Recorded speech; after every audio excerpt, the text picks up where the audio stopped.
क्योंकि कहा जाता है कि हमारा समाज पढ़ा लिखा जरा ज्यादा है और विद्वान है। और ये भी पुरानी कहावत है कि चार विद्वान यदि बैठे हों तो वो चार विद्वानों की 20 परिभाषाएं बन जाती हैं।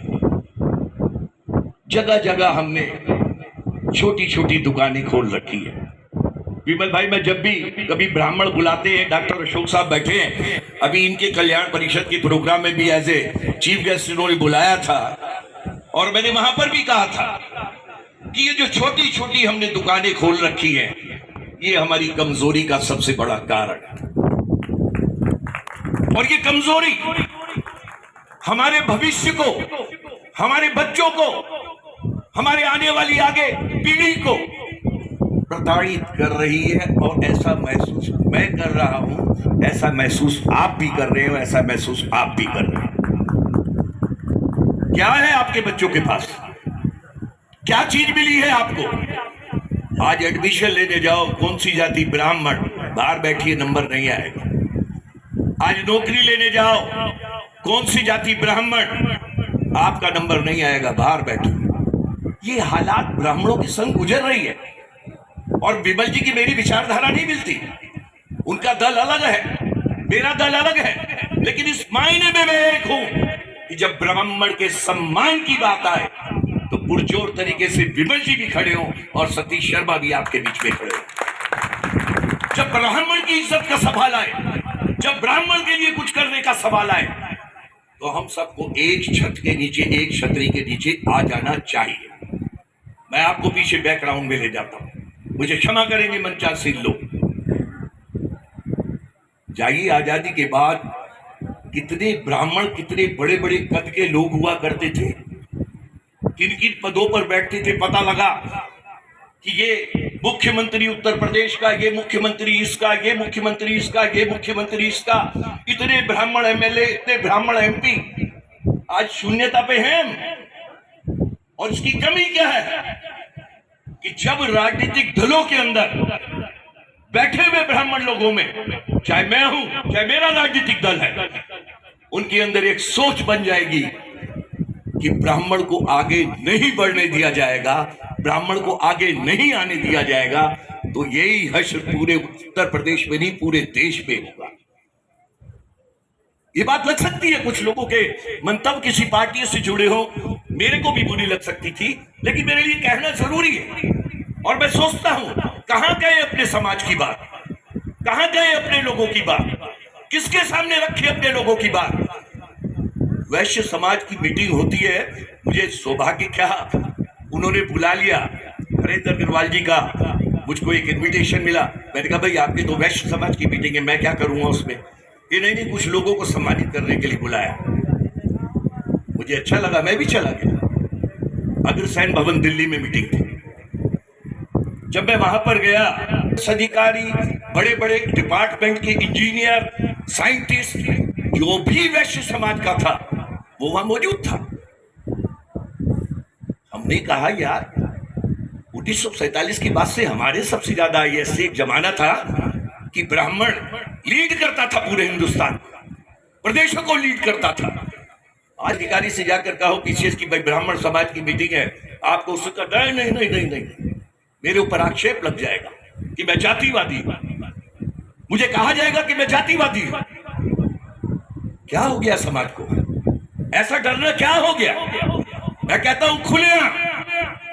कल भी एक अधिकारी के पास बैठा होता, और शायद आप जानते हैं, एमडीए के वीसी, बहुत से लोग नहीं जानते होंगे, 51 साल के राजनीतिक जीवन में बड़े परिदृश्य देखे, प्रदेश से लेकर देश तक की राजनीति के अंदर पार्टिसिपेट करा, खुला कहता था, खुला कह रहा हूं।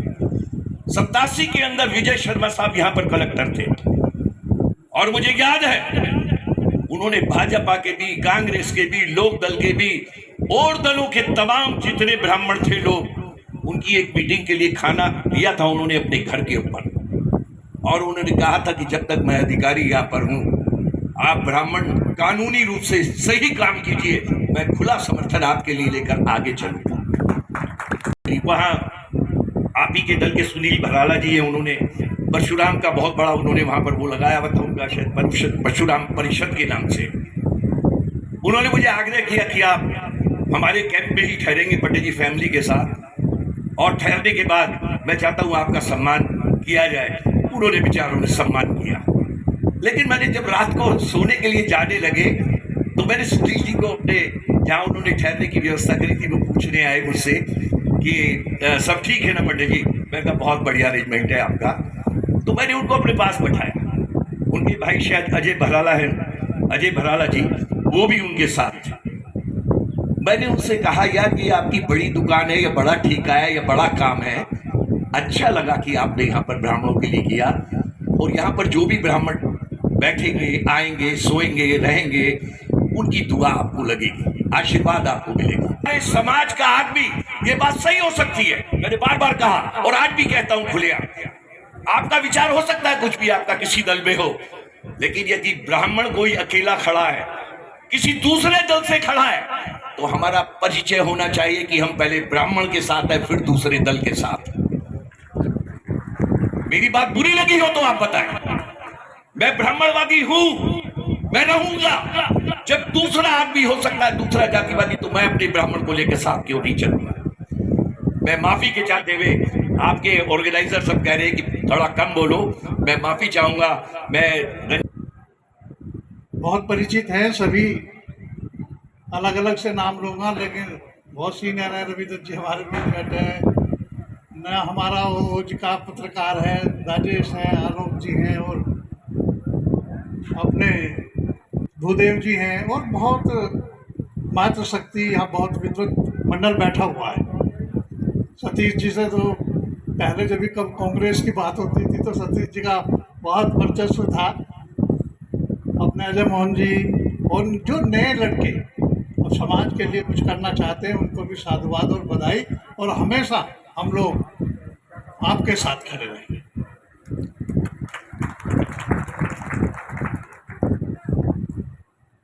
गीता में कहा गया है कि सहजातो यो न जाते माति वम समुनितम परिवर्तने संसारे मृत को न जाते। परिवर्तन संसार का नियम है, जो आया है उसे जाना है, लेकिन जो भगवान श्री कृष्ण ने कहा है कि कहा जो कुल के लिए और कौम के लिए, राष्ट्र की उन्नति के लिए काम ना करे उसका कोई जीवन नहीं। मनुष्य का जीवन ही 3 काम के लिए बना है।